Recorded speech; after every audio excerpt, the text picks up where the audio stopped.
மலைகளின் இளவரசி என அழைக்கப்படும் கொடைக்கானல் உலகளாவிய சுற்றுலா தலங்களில் ஒன்றாக இருந்து வருகிறது. கொடைக்கானலுக்கு தினந்தோறும் 1000த்திற்கும் மேற்பட்ட சுற்றுலா பயணிகள் வந்து செல்வது வழக்கமாக ஒன்றாக இருந்து வருகிறது. குறிப்பாக சுதந்திர தின விழாவை முன்னிட்டும் தொடர் விடுமுறையை முன்னிட்டும் வனத்துறை கட்டுப்பாட்டில் உள்ள அனைத்து பகுதிகளிலும், கொடைக்கானலில் பொதுவாகவே அனைத்து சுற்றுலா தலங்களிலும் இப்பொழுது சுற்றுலா பயணிகள் குவிந்து வருகின்றனர். குறிப்பாக வனத்துறை கட்டுப்பாட்டில் உள்ள குணா குகை, பில்லர் ராக் மற்றும் பைன்மர காடுகள், மோயர் சதுக்கம் போன்ற சுற்றுலா தலங்கள் வனத்துறை கட்டுப்பாட்டில் உள்ளது. சுதந்திர தின விழாவை முன்னிட்டு அப்பகுதியில் சுற்றுலா பயணிகளுக்கு இலவசமாக நுழைவு கட்டணம் கொடுத்திருக்கின்றனர்.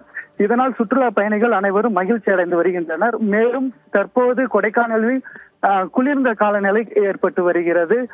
தரையிறங்கிய மேகக்கூட்டங்களிலும் மிதமான சாரல் மலையிலும் சுற்றுலா பயணிகள் தங்கள் குடும்பத்தினருடன் செல்ஃபி மற்றும் புகைப்படம் எடுத்து மகிழ்ந்து வருகின்றனர்.